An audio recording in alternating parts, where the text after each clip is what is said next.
तो बच्चों, अब आगे राइटर ने हमें बताया है कि भादों की एक बहुत अंधेरी रात थी। कुछ देर पहले ही बारिश खत्म हुई थी और सब तरफ एकदम से सन्नाटा था।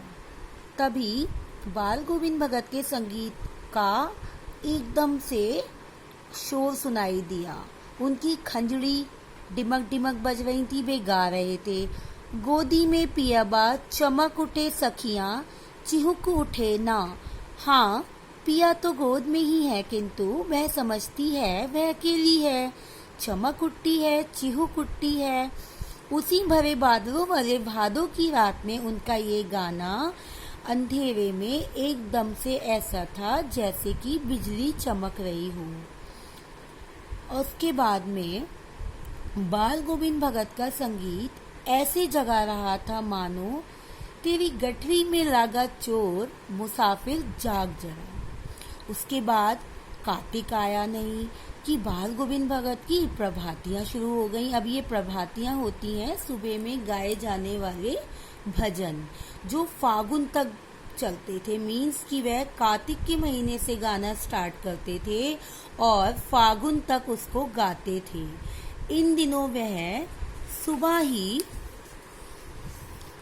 ही उठ जाते थे, नदी में स्नान करने जाते थे जो उनके गांव से 2 मील दूर था, और नहा धो के आते थे तो एक पोखरे पे बैठ जाते थे। मीन्स एक तखत पे बैठ जाते थे, अपनी खंजड़ी बजाते थे और गाना गाने लगते थे।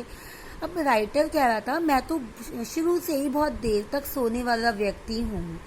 फिर उसके बाद माघ की एक दांत किटकिटाने वाली जो भोर थी ना, उसमें एकदम से राइटर को संगीत का शोर सुनाई दिया।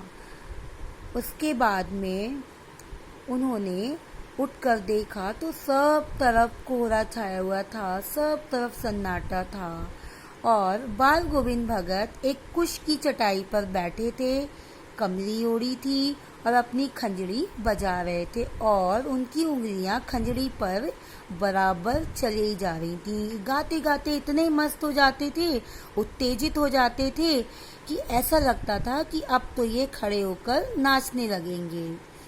उसके बाद में गर्मियों में उनकी संझा कैसी होती थी। संझा होता है शाम। शाम कैसी होती थी, गांव के सब व्यक्ति उनके आंगन में आके बैठ जाते थे और खंजड़ियों की भरमार हो जाती थी। मीन्स सब खंजड़ियां बजाते थे और इतना मस्त हो जाते थे गाने में कि गाते गाते नाचने लगते थे। सारे आंगन में संगीत ही संगीत होता था। उसके बाद में बच्चों आगे बताया है कि बाल गोविंद भगत की संगीत साधना का जो चरम था ना, वो उत्कर्ष देखा गया जिस दिन उनका जो एक बेटा था उसकी मौत हो गई। बेटा कैसा था, बहुत सुस्त था, भौंदू सा था, बोंदा सा था। इसीलिए बाल गोविंद भगत उसे बहुत ज़्यादा स्नेह करते थे। उनका मानना था कि ऐसे व्यक्तियों को बहुत ज़्यादा स्नेह की आवश्यकता होती है। और उन्होंने उस बेटे की जब शादी कराई तो उनकी पतोहू मतलब बहू भी बहुत अच्छी थी। उसने पूरे घर को अच्छे से संभाल लिया था। अब क्या हुआ कि उनके बेटे की मौत हो गई। फिर उन्होंने बेटे को आंगन में एक चटाई पे लिटा दिया और सफेद कपड़े से ढक दिया। आसपास फूलों को बिछाया और सिरहाने पर एक दिया रख दिया और आसन जमाकर गीत गाए जा रहे थे। जैसे पहले गाते थे वैसे अब भी गा रहे थे। बेटे की मौत का उनके ऊपर कोई भी असर नहीं था। बहू रो रही थी, गांव की स्त्रियां उसे चुप करा रही थी, तो वो गाते गाते बहू से कहते थे कि रो मत, रोने की क्या बात है, ये तो सब मनाने की बात है। आज तो आत्मा का परमात्मा से मिलन हुआ है। ये आत्मा तो बहुत दिन से बेचैन थी अपने प्रेमी से मिलने के लिए और आज तो ये चली गई है, तू रोती क्यों है।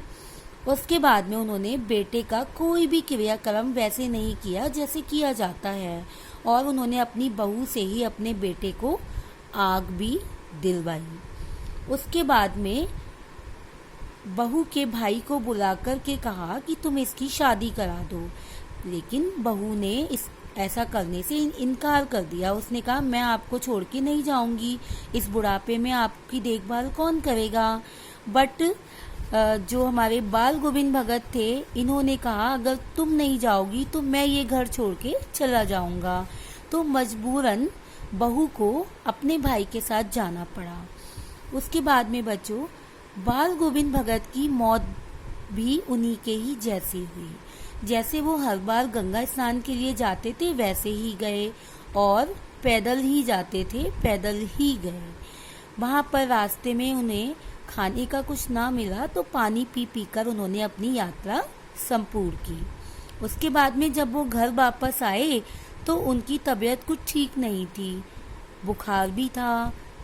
इतना बुखार आने के बाद भी उन्होंने अपना नियम व्रत नहीं तोड़ा। जो वो काम नियम से करते थे वैसे ही उन्होंने तब भी किए। और एक दिन उनकी जो आत्मा थी वो उनके शरीर को छोड़ के चली गई, मीन्स उनकी मौत हो गई। गांव वालों ने सोचा कि आज सुबह सुबह बाल गोविंद भगत के भजनों की आवाज तो आ नहीं रही है। जब उन्होंने जाकर के देखा तो बाल गोविंद भगत अपने घर में मौत के मुंह में जा चुके थे। तो बच्चों, यहाँ पर हमारा पाठ खत्म होता है।